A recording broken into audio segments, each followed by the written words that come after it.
ओम श्री हरि श्री संतोषी माताय नमः। प्रिय भक्तों, आपका स्वागत है आपके अपने भक्ति चैनल पर। आज हम सुनेंगे संतोषी माता की पावन कथा, जो नारी शक्ति, संतोष और श्रद्धा का प्रतीक है। सिर्फ शुक्रवार को व्रत रखकर और माता का ध्यान करके कोई भी भक्त अपने जीवन से दुख, दरिद्रता और कलह को दूर कर सकता है। आइए इस दिव्य कथा को सुनें और माता संतोषी का आशीर्वाद पाएं। जय माता दी। संतोषी माता व्रत कथा। एक बुढ़िया थी, उसके 7 बेटे थे। 6 कमाने वाले थे जबकि एक निकम्मा था। बुढ़िया 6 बेटों की रसोई बनाती, भोजन कराती और उनसे जो कुछ जूठन बचती वह 7वें को दे देती। एक दिन वह पत्नी से बोला, देखो मेरी माँ को मुझ पर कितना प्रेम है। वह बोली, क्यों नहीं, सबका झूठा जो तुमको खिलाती है। वह बोला, ऐसा नहीं हो सकता है, मैं जब तक आंखों से न देख लूं मान नहीं सकता। बहू हंसकर बोली, देख लोगे तब तो मानोगे। कुछ दिन बाद त्योहार आया। घर में 7 प्रकार के भोजन और चूरमे के लड्डू बने। वह जांचने को सिर दुखने का बहाना कर पतला वस्त्र सिर पर ओढ़े रसोई घर में सो गया। वह कपड़े में से सब देखता रहा।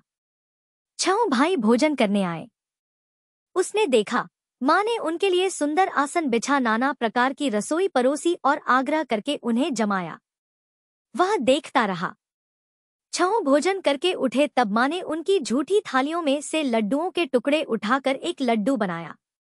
जूठन साफ कर बुढ़िया माँ ने उसे पुकारा, बेटा 6 भाई भोजन कर गए, अब तू ही बाकी है, उठ तू कब खाएगा। वह कहने लगा, माँ मुझे भोजन नहीं करना, मैं अब परदेश जा रहा हूँ। माँ ने कहा, कल जाता हो तो आज चला जा। वह बोला, हाँ आज ही जा रहा हूँ। यह कहकर वह घर से निकल गया। 7वें बेटे का परदेश जाना चलते समय पत्नी की याद आ गई। वह गौशाला में कंडे उपले थाप रही थी। वहां जाकर बोला, हम जावे परदेश आवेंगे कुछ काल, तुम रहियो संतोष से धर्म आपनो पाल। वह बोली, जाओ पिया आनंद से हमारो सोच हटाए, राम भरोसे हम रहें ईश्वर तुम्हें सहाय। 2 निशानी आपन देख धरू में धीर, सुधी मती हमारी बिसारियो रखियो मन गंभीर। वह बोला, मेरे पास तो कुछ नहीं, यह अंगूठी है सो ले और अपनी कुछ निशानी मुझे दे। वह बोली, मेरे पास क्या है, यह गोबर भरा हाथ है। यह कहकर उसकी पीठ पर गोबर के हाथ की थाप मार दी। वह चल दिया। चलते चलते दूर देश पहुंचा। परदेश में नौकरी वहां एक साहूकार की दुकान थी। वहां जाकर कहने लगा, भाई मुझे नौकरी पर रख लो। साहूकार को जरूरत थी, बोला रह जा। लड़के ने पूछा, तनख्वाह क्या दोगे। साहूकार ने कहा, काम देखकर दाम मिलेंगे। साहूकार की नौकरी मिली। वह सुबह 7 बजे से 10 बजे तक नौकरी बजाने लगा। कुछ दिनों में दुकान का सारा लेन देन, हिसाब किताब, ग्राहकों को माल बेचना सारा काम करने लगा। साहूकार के 7-8 नौकर थे, वे सब चक्कर खाने लगे। यह तो बहुत होशियार बन गया। सेठ ने भी काम देखा और 3 महीने में ही उसे आधे मुनाफे का हिस्सेदार बना लिया। वह कुछ वर्ष में ही नामी सेठ बन गया और मालिक सारा कारोबार उस पर छोड़कर चला गया। पति की अनुपस्थिति में सास का अत्याचार, इधर उसकी पत्नी को सास ससुर दुख देने लगे। सारी गृहस्थी का काम कराके उसे लकड़ी लेने जंगल में भेजते। इस बीच घर के आटे से जो भूसी निकलती उसकी रोटी बनाकर रख दी जाती और फूटे नारियल की नारेली में पानी। एक दिन वह लकड़ी लेने जा रही थी। रास्ते में बहुत सी स्त्रियां संतोषी माता का व्रत करती दिखाई दी। संतोषी माता का व्रत, वह वहां खड़ी होकर कथा सुनने लगी और पूछा, बहनों तुम किस देवता का व्रत करती हो और उसके करने से क्या फल मिलता है। यदि तुम इस व्रत का विधान मुझे समझा कर कहोगे तो मैं तुम्हारा बड़ा एहसान मानूंगी। तब उनमें से एक स्त्री बोली, सुनो, यह संतोषी माता का व्रत है। इसके करने से निर्धनता, दरिद्रता का नाश होता है और जो कुछ मन में कामना हो सब संतोषी माता की कृपा से पूरी होती है। तब उसने उससे व्रत की विधि पूछी। संतोषी माता व्रत विधि, वह भक्तिनी स्त्री बोली, 1.25 आने का गुड़ चना लेना, इच्छा हो तो 5.25 आने का लेना या 1.25 रुपए का भी सहूलियत के अनुसार लाना। बिना परेशानी और श्रद्धा व प्रेम से जितना भी बन पड़े सवाया लेना। प्रत्येक शुक्रवार को निराहार रहकर कथा सुनना, इसके बीच क्रम टूटे नहीं, लगातार नियम पालन करना, सुनने वाला कोई न मिले तो घी का दीपक जला उसके आगे या जल के पात्र को सामने रखकर कथा कहना।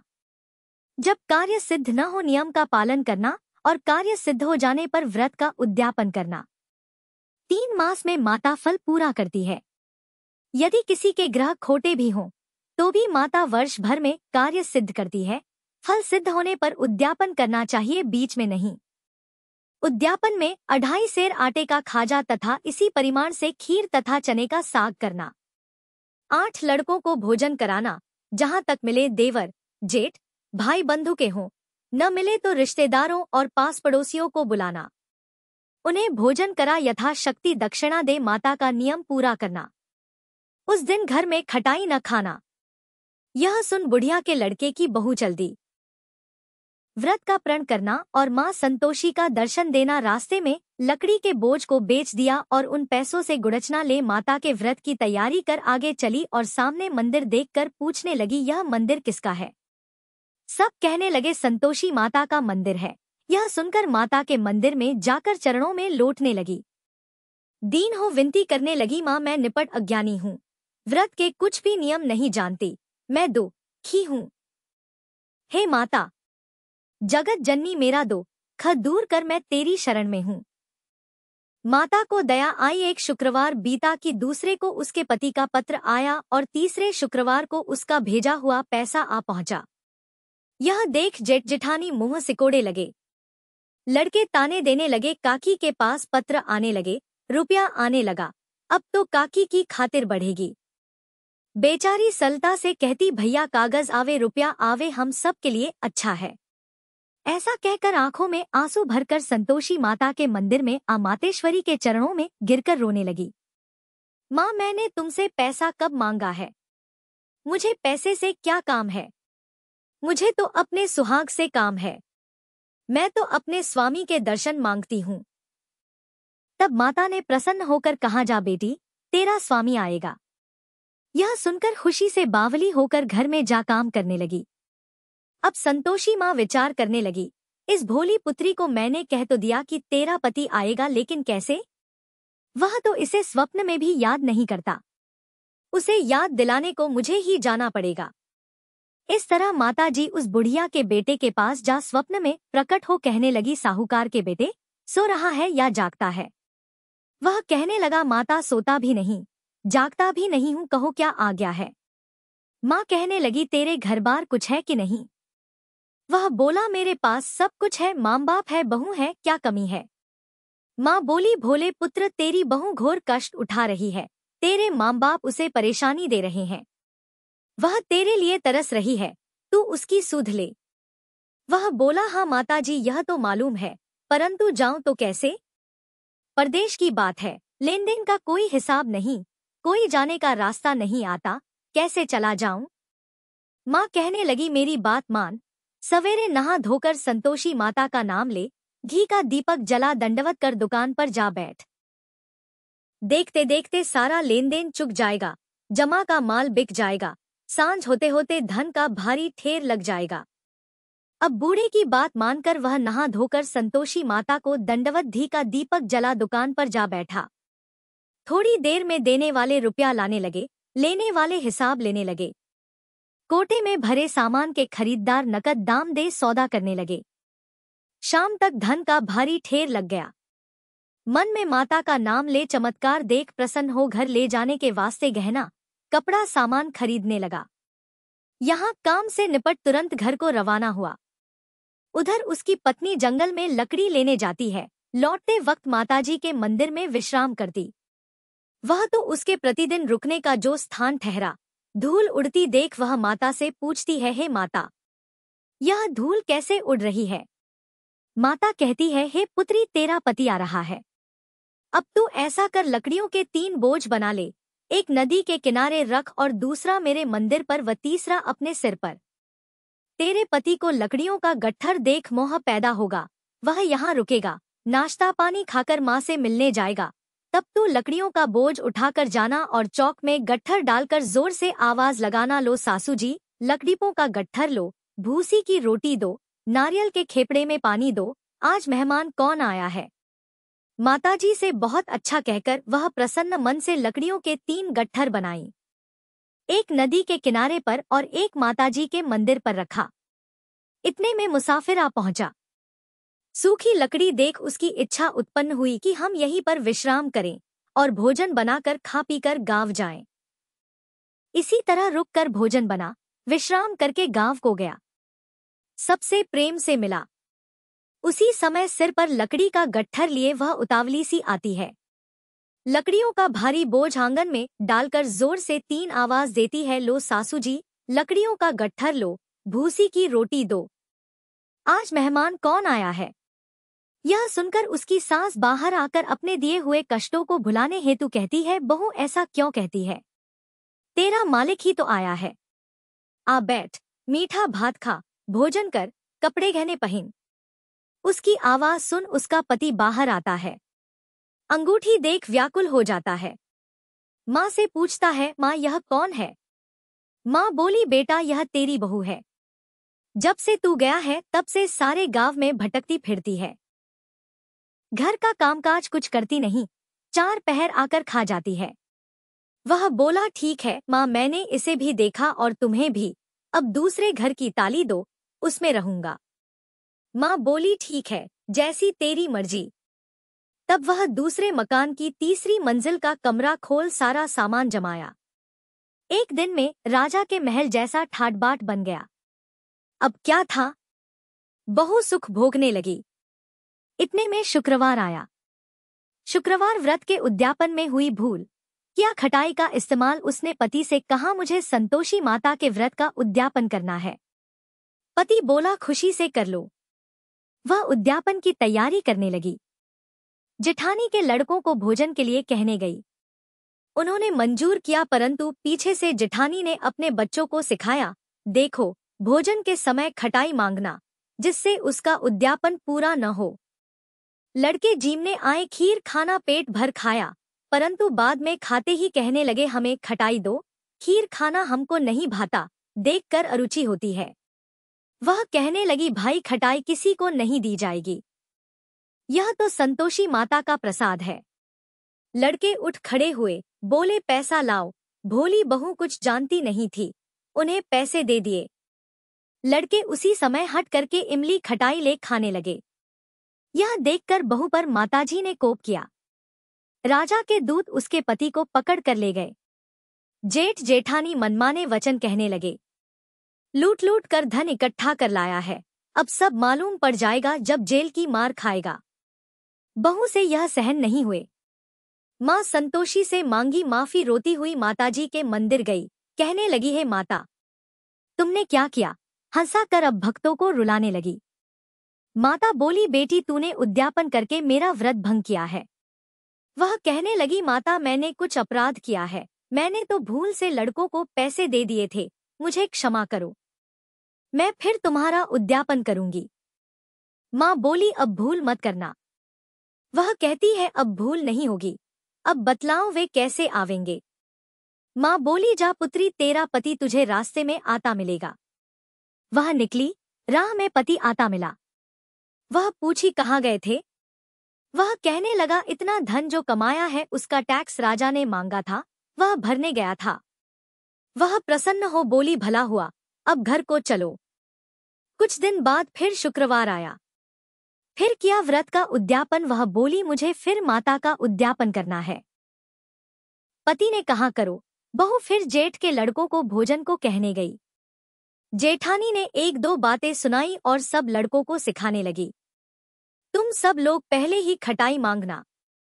लड़के भोजन से पहले कहने लगे, हमें खीर नहीं खानी, हमारा जी बिगड़ता है, कुछ खटाई खाने को दो। वह बोली, खटाई किसी को नहीं मिलेगी, आना हो तो आओ। वह ब्राह्मण के लड़के लाकर भोजन कराने लगी। यथाशक्ति दक्षिणा की जगह एक एक फल उन्हें दिया। संतोषी माता प्रसन्न हुई। संतोषी माता का फल माता की कृपा होते ही 9वें मास में उसके चंद्रमा के समान सुंदर पुत्र प्राप्त हुआ। पुत्र को पाकर प्रतिदिन माता जी के मंदिर को जाने लगी। माँ ने सोचा, यह रोज आती है, आज क्यों न इसके घर चलूं। यह विचार कर माता ने भयानक रूप बनाया, गुड़चने से सना मुख, ऊपर सूंड के समान होठ, उस पर मक्खियां भिन भिन कर रही थी। दहली पर पैर रखते ही उसकी सांस चिल्लाई, देखो रे, कोई चुड़ैल डाकिन चली आ रही है, लड़कों इसे भगाओ, नहीं तो किसी को खा जाएगी। लड़के भगाने लगे, चिल्लाकर खिड़की बंद करने लगे। बहू रोशनदान में से देख रही थी, प्रसन्नता से पगली बन चिल्लाने लगी, आज मेरी माता जी मेरे घर आई है, वह बच्चे को दूध पीने से हटाती है। इतने में सास का क्रोध फट पड़ा। वह बोली, क्या उतावली हुई है, बच्चे को पटक दिया। इतने में माँ के प्रताप से लड़के ही लड़के नजर आने लगे। वह बोली, माँ मैं जिसका व्रत करती हूँ यह संतोषी माता है। सबने माता जी के चरण पकड़ लिए और विनती कर कहने लगे, हे माता, हम मूर्ख हैं, अज्ञानी हैं, तुम्हारे व्रत की विधि हम नहीं जानते, व्रत भंग कर हमने बड़ा अपराध किया है, जग माता आप हमारा अपराध क्षमा करो। इस प्रकार माता प्रसन्न हुई। बहू को प्रसन्न हो जैसा फल दिया वैसा माता सबको दे, जो पढ़े उसका मनोरथ पूर्ण हो। बोलो संतोषी माता की जय। अब सुनिए माँ लक्ष्मी जी को समर्पित वैभव लक्ष्मी व्रत कथा। एक बार एक बहुत बड़ा शहर था। इस शहर में लाखों लोग रहते थे। पहले के जमाने के लोग साथ साथ रहते थे और एक दूसरे के काम भी आते। लेकिन नए जमाने के लोगों का स्वरूप ही अलग सा है। सब अपने अपने कामों में लगे रहते हैं, किसी को किसी की कोई परवाह ही नहीं। घर के सदस्यों को भी एक दूसरे की परवाह नहीं होती है। भजन कीर्तन, भक्ति, भाव, दया, माया, परोपकार जैसे संस्कार कम हो गए हैं। शहर में बुराइयां बढ़ गई थी। शराब, जुआ, रेस, व्यभिचार, चोरी, डकैती आदि बहुत से अपराध शहर में होते रहते थे। कहावत है कि हजारों निराशा में एक अमर आशा छुपी हुई है। इस तरह इतनी सारी बुराइयों के बाद भी शहर में कुछ अच्छे लोग भी रहते थे। ऐसे अच्छे लोगों में शीला और उनके पति की गृहस्थी मानी जाती थी। शीला धार्मिक प्रकृति की और संतोषी महिला थी। उनका पति भी विवेकी और सुशील था। शीला और उनका पति ईमानदारी से जीते थे। वे कभी किसी की बुराई नहीं करते थे और प्रभु भजन में अच्छी तरह अपना समय बिता रहे थे। उनकी गृहस्थी आदर्श गृहस्थी थी और शहर के लोग उनकी गृहस्थी की सराहना किया करते थे। शीला का परिवार इसी तरह हंसी खुशी रह रहा था। पर कहा जाता है कि कर्म की गति अटल है। विधाता के लिखे लेख को कोई नहीं समझ सकता। इंसान का भाग्य क्षण भर में ही राजा को रंक बना देता है और रंक को राजा। शीला के पति के पिछले जन्म के कर्म भोगने बाकी रह गए थे कि वह बुरे लोगों से संगत कर बैठा। वह जल्द से जल्द करोड़पति होने के सपने देखने लगा। इसलिए वह गलत रास्ते पर चल पड़ा और करोड़पति होने के बजाय वह रोडपति बन गया। यानी रास्ते पर भटकते भिखारी की तरह उसकी स्थिति हो गई थी। शहर में शराब, जुआ, रेस, चरस, गांजा आदि बुराइयां फैली हुई थी। उसमें शीला का पति भी फंस गया। दोस्तों के साथ उसे भी शराब की लत हो गई। जल्द से जल्द पैसा वाला बनने के लालच में दोस्तों के साथ वह रेस जुआ भी खेलने लगा। इस तरह बचाई हुई धनराशि, पत्नी के गहने सब कुछ रेस जुए में उसने गंवा दिया। समय के परिवर्तन के साथ घर में दरिद्रता और भूखमरी फैल गई। अब सुख से खाने के बजाय 2 वक्त के भोजन के भी लाले पड़ गई और शीला को पति की गालियां खाने का समय आ गया था। शीला सुशील और संस्कारी स्त्री थी। उसको पति के बर्ताव से बहुत दुख हुआ, किंतु वह भगवान पर भरोसा करके बड़ा दिल रखकर दुख सहने लगी। कहा जाता है कि सुख के पीछे दुख और दुख के पीछे सुख आता ही है, इसलिए दुख के बाद सुख भी आएगा ही। ऐसी श्रद्धा और विश्वास के साथ शीला अब प्रभु भक्ति में लीन रहने लगी। इस तरह शीला दुख सहते सहते भगवान के ध्यान में अपना समय बिताने लगी। अचानक एक दिन दोपहर में उनके द्वार पर किसी ने दस्तक दी। शीला सोच में पड़ गई कि मुझ जैसे गरीब के घर पर इस समय भला कौन आया होगा। फिर भी द्वार पर आए हुए अतिथि का आदर करना चाहिए। ऐसे आर्य धर्म के संस्कार वाली शीला ने खड़े होकर द्वार खोला। देखा तो एक मांझी खड़ी थी। वे बड़ी उम्र की लगती थी, किंतु उनके चेहरे पर अलौकिक तेज निखर रहा था। उनकी आंखों में से मानो अमृत बह रहा हो। उनका भव्य चेहरा करुणा और प्यार से छलक रहा था। उनको देखते ही शीला के मन में अपार शांति छा गई। वैसे तो शीला इन मांझी को बिल्कुल भी पहचानती नहीं थी, फिर भी उनको देखकर शीला के मन में आनंद छा गया। शीला मांझी को आदर और सम्मान के साथ घर में लिवा लाई। घर में बिठाने के लिए कुछ भी नहीं था, इसलिए शीला ने सकुचा कर एक फटी हुई चादर पर उनको बिठाया। मांझी ने शीला से कहा, क्यों शीला, मुझे पहचाना नहीं? शीला ने थोड़ा हिचकिचाना, जी आपको तो देखते ही बहुत खुशी हो रही है, बहुत शांति मिल रही है। ऐसा लगता है कि मैं बहुत दिनों से जिसे ढूंढ रही थी वे आप ही है, पर मैं आपको पहचान नहीं सकती। मांझी ने हंसकर कहा, क्यों बेटी भूल गई?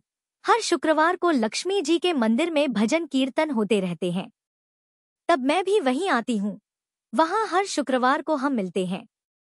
पति गलत रास्ते पर चलने लगा, तब से शीला बहुत दुखी हो गई थी और दुख के मारे अब वह लक्ष्मी जी के मंदिर भी नहीं जाती थी। बाहरी लोगों के साथ नजरें मिलाने में भी उसे शर्म आती थी। उसने मांझ के कहने पर अपनी याददाश्त पर जोर दिया, लेकिन वह मांझी उसे याद ही नहीं आ पा रही थी। तब मांझी ने कहा, बेटी तू लक्ष्मी जी के मंदिर में कितने मधुर भजन गाती थी, अब तू वहां दिखाई नहीं देती थी, इसलिए मुझे लगा कि पता नहीं तू क्यों नहीं आती है। कहीं बीमार तो नहीं हो गई ना, ऐसा सोचकर ही मैं तुझसे मिलने चली आई हूँ। मांझी के अति प्रेम भरे शब्दों से शीला का हृदय पिघल गया था। उसकी आंखों में आंसू आ गए और मांझी के सामने वह बिलख बिलख कर रोने लगी। यह देखकर मांझी शीला के पास गई और उसकी सिसक पीठ पर प्यार भरा हाथ फेर कर सांत्वना देने लगी। मांझी ने कहा, बेटी सुख और दुख तो धूप छांव की तरह होते हैं। धैर्य रखो बेटी, और तुझे परेशानी क्या है? तेरे दुख की बात मुझे सुना, तेरा मन हल्का हो जाएगा और तेरे दुख का कोई उपाय भी मिल जाएगा। मांझी की बात सुनकर शीला के मन को बहुत शांति मिली। फिर उसने मांझी से कहा, माँ जी, मेरी गृहस्थी में भरपूर सुख और खुशियां थी। मेरे पति भी सुशील थे, अचानक हमारा भाग्य हमसे रूठ गया। मेरे पति बुरी संगति में फंस गए और बुरी आदतों के शिकार हो गए और अपना सब कुछ गवा बैठे। अब हम रास्ते के भिखारी जैसे बन गए हैं। यह सुनकर माँ जी ने कहा, ऐसा कहा जाता है कि कर्म की गति न्यारी होती है। हर इंसान को अपने अपने कर्म भुगतने ही होते हैं। इसलिए बेटी तू चिंता मत कर, अब तो अपने कर्म भुगत चुकी है और अब तुम्हारे सुख के दिन अवश्य आएंगे। तू तो माँ लक्ष्मी जी की भक्त है और माँ लक्ष्मी जी तो प्रेम और करुणा की अवतार है। वे अपने भक्तों पर हमेशा ममता रखती हैं। इसलिए तू धैर्य रखकर माँ लक्ष्मी जी का व्रत कर, इससे सब कुछ ठीक हो जाएगा। माँ लक्ष्मी जी का व्रत करने की बात सुनकर शीला के चेहरे पर चमक आ गई। उसने पूछा, माँ लक्ष्मी जी का व्रत कैसे किया जाता है? वह मुझे समझाइए, मैं यह व्रत अवश्य करूंगी। माँ जी ने कहा, बेटी माँ लक्ष्मी जी का व्रत बहुत सरल है। इसे वरद लक्ष्मी व्रत या वैभव लक्ष्मी व्रत भी कहा जाता है। यह व्रत करने वाले की सारी मनोकामनाएं पूरी हो जाती हैं और वह सुख समृद्धि और यश की प्राप्ति करता है। ऐसा कहकर माँ जी वैभव लक्ष्मी व्रत की विधि कहने लगी। बेटी, वैभव लक्ष्मी व्रत वैसे तो बहुत ही सरल सा व्रत है, किंतु कई लोग इस व्रत को गलत तरीके से करते हैं, इसलिए उसका कोई भी फल नहीं मिलता। कई लोग कहते हैं कि सोने के गहने की हल्दी कुमकुम से पूजा करो, बस व्रत हो गया, लेकिन ऐसा नहीं है। कोई भी व्रत शास्त्रीय विधि से करना चाहिए, तभी भी उसका फल मिलता है। सच्ची बात यह है कि सोने के गहनों का भी विधि से पूजन करना चाहिए। व्रत की उद्यापन विधि भी शास्त्रीय विधि से करनी चाहिए। यह व्रत शुक्रवार को ही करना चाहिए। प्रातःकाल स्नान करके स्वच्छ कपड़े पहनो और सारा दिन जय माँ लक्ष्मी का जाप करते रहो। किसी की निंदा नहीं करनी चाहिए। शाम को पूर्व दिशा में मुंह करके साफ आसन पर बैठ जाओ। सामने चौकी रखकर उस पर साफ कपड़ा बिछाओ और उसके ऊपर चावल का छोटा सा ढेर करो। उस ढेर पर पानी से भरा तांबे का कलश रखकर कलश पर एक कटोरी रखो। उस कटोरी में एक सोने का गहना रखो। सोने का ना हो तो चांदी का भी चलेगा। चांदी का ना हो तो नकद रुपया भी चलेगा। फिर घी का दीपक और धूप जलाकर रखो। मां लक्ष्मी जी के बहुत स्वरूप हैं और मां लक्ष्मी जी को श्री यंत्र अति प्रिय है। इसलिए वैभव लक्ष्मी व्रत में पूजन करते समय सबसे पहले श्री यंत्र और लक्ष्मी जी के विधि स्वरूपों का सच्चे मन से दर्शन करो। उसके बाद लक्ष्मी स्तवन का पाठ करो। बाद में कटोरी में रखे हुए गहने या रुपयों को हल्दी कुमकुम और अक्षत चढ़ाकर पूजा करो और लाल रंग का पुष्प चढ़ाओ। शाम को कोई मीठी चीज बनाकर उसका प्रसाद रखो। ना हो सके तो शक्कर या गुड़ का भी भोग लगा सकते हो। फिर आरती करके 11 बार सच्चे हृदय से जय मां लक्ष्मी बोलो। बाद में 11 या 21 शुक्रवार यह व्रत करने का दृढ़ संकल्प मां के सामने करो और आपकी जो भी मनोकामना हो वह पूरी करने की मां लक्ष्मी जी से विनती करो। फिर मां का प्रसाद सब में बांट दो। थोड़ा प्रसाद अपने लिए भी रख लो। अगर आप में शक्ति हो तो सारा दिन उपवास रखो और सिर्फ प्रसाद खाकर शुक्रवार का व्रत करो। शक्ति ना हो तो एक बार शाम को प्रसाद ग्रहण करते समय खाना खा लो। बाद में कटोरी में रखा गहना या रुपया ले लो। कलश का पानी तुलसी की क्यारी में डाल दो और चावल पक्षियों को डाल दो। इसी तरह शास्त्रीय विधि से व्रत करने से उसका फल अवश्य मिलता है। इस व्रत के प्रभाव से सब प्रकार की विपत्ति दूर होकर आदमी धनवान हो जाता है। संतान ना हो तो उसे संतान की प्राप्ति होती है। सौभाग्यवती स्त्री का सौभाग्य अखंड रहता है। कुमारी लड़की को मनभावन पति मिलता है। मांझी के मुख से यह सुनकर शीला बहुत आनंदित हो गई। फिर पूछने लगी, माँ आपने वैभव लक्ष्मी व्रत की जो शास्त्रीय विधि बताई है वैसे मैं अवश्य करूंगी, किंतु उसकी उद्यापन विधि किस तरह करनी चाहिए यह भी कृपा करके सुनाइए। माँ जी ने कहा 11 या 21 जो भी मन्नत मांगी हो उतने शुक्रवार यह वैभव लक्ष्मी व्रत पूरी श्रद्धा और भावना से करना चाहिए। व्रत के आखिरी शुक्रवार को खीर का नैवेद्य रखो। पूजन विधि हर शुक्रवार को वैसे ही करते हैं जैसी आपने पहले व्रत में करी है। पूजन विधि के बाद श्रीफल तोड़ो और कम से कम 7 कुंवारी या सौभाग्यशाली स्त्रियों को कुमकुम का तिलक करके वैभ लक्ष्मी व्रत की एक पुस्तक उपहार में देनी चाहिए। सबको खीर का प्रसाद देना चाहिए। फिर धन लक्ष्मी स्वरूप वैभव लक्ष्मी स्वरूप माँ लक्ष्मी जी की छवि को प्रणाम करें। माँ लक्ष्मी जी का यह स्वरूप वैभव देने वाला है। प्रणाम करके मन ही मन भावुकता से माँ की प्रार्थना करते समय कह कि हे माँ धन लक्ष्मी, हे माँ वैभव लक्ष्मी, मैंने सच्चे हृदय से आपका व्रत पूर्ण किया है, तो हे माँ हमारी मनोकामना पूर्ण कीजिए। हम सबका कल्याण कीजिए। जिसे संतान ना हो उसे संतान देना, सौभाग्यशाली स्त्री का सौभाग्य अखंड रखना, कुंवारी लड़की को मनभावन पति देना। माँ आपका यह चमत्कारी वैभव लक्ष्मी व्रत जो करें उसकी सब विपत्ति दूर करना, सबको सुखी करना। हे माँ आपकी महिमा अपरंपार है। माँ जी से वैभव लक्ष्मी व्रत की शास्त्रीय विधि सुनकर शीला भाव विभोर हो उठी। उसे लगा मानो सुख का रास्ता मिल गया हो। उसने आंखें बंद करके मन ही मन उसी क्षण संकल्प लिया कि हे माँ वैभव लक्ष्मी, मैं भी माँ जी के कहे अनुसार श्रद्धापूर्वक शास्त्रीय विधि से वैभव लक्ष्मी व्रत 21 शुक्रवार तक करूंगी और व्रत की शास्त्रीय रीति के अनुसार उद्यापन भी करूंगी। शीला ने संकल्प करके जैसे ही आंखें खोली तो सामने कोई भी नहीं था। वह हैरान रह गई कि मांझी कहाँ गई। वह मांझी कोई दूसरा नहीं बल्कि साक्षात लक्ष्मी जी ही थी। शीला लक्ष्मी जी की भक्त थी, इसलिए अपने भक्त को रास्ता दिखाने के लिए मां लक्ष्मी देवी जी का रूप धारण करके शीला के पास आई थी। दूसरे दिन शुक्रवार था।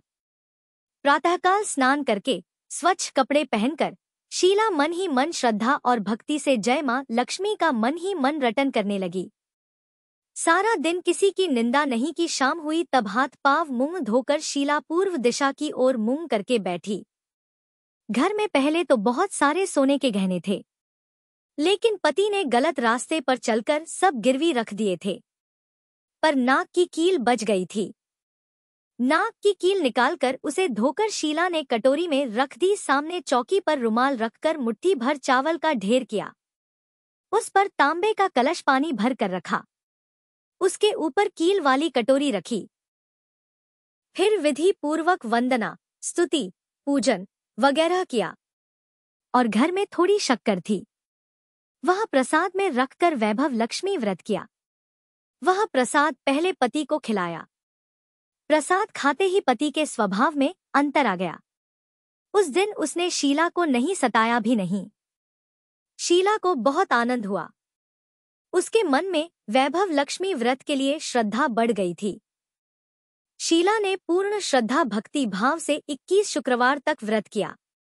21वें शुक्रवार को विधि पूर्वक उद्यापन विधि करके 7 स्त्रियों को वैभव लक्ष्मी व्रत की 7 पुस्तकें उपहार में दी। फिर मां जी के धन लक्ष्मी स्वरूप की छवि को वंदन करके भक्ति भाव से मन ही मन प्रार्थना करने लगी कि हे माधन लक्ष्मी, मैंने आपका वैभव लक्ष्मी व्रत करने की मन्नत मानी थी। यह व्रत आज मैंने पूर्ण किया है। हे मां, मेरी हर विपत्ति दूर करो, हमारा सबका कल्याण करो। जिससे संतान ना हो उसे संतान देना। सौभाग्यवती स्त्री का सौभाग्य अखंड रखना। कुंवारी लड़की को मनभावन पति देना। जो कोई आपका यह चमत्कारी वैभव लक्ष्मी व्रत करे, उसकी सब विपत्ति दूर करना, सबको सुखी करना। हे मां, आपकी महिमा अपार है। ऐसा कहकर लक्ष्मी जी के धन्य लक्ष्मी स्वरूप की छवि को उसने प्रणाम किया। इस तरह शास्त्रीय विधि से शीला ने श्रद्धा से व्रत किया और तुरंत ही उसे फल भी मिल गया। उसका पति अब सही रास्ते पर चलने लगा और अच्छा आदमी बन गया तथा कड़ी मेहनत से व्यवसाय करने लगा। धीरे धीरे समय बदला और उसने शीला के गिरवी रखे गहने भी छुड़ा लिए। अब घर में धन की बाढ़ सी आ गई थी। घर में पहले जैसी सुख शांति छा गई। वैभव लक्ष्मी व्रत का प्रभाव देखकर मोहल्ले की दूसरी स्त्रियां भी शास्त्रीय विधि से वैभव लक्ष्मी का व्रत कर लगी। हे मां धन लक्ष्मी, आप जैसे शीला पर प्रसन्न हुई, उसी तरह आपका व्रत करने वाले सब पर प्रसन्न होना, सबको सुख शांति देना।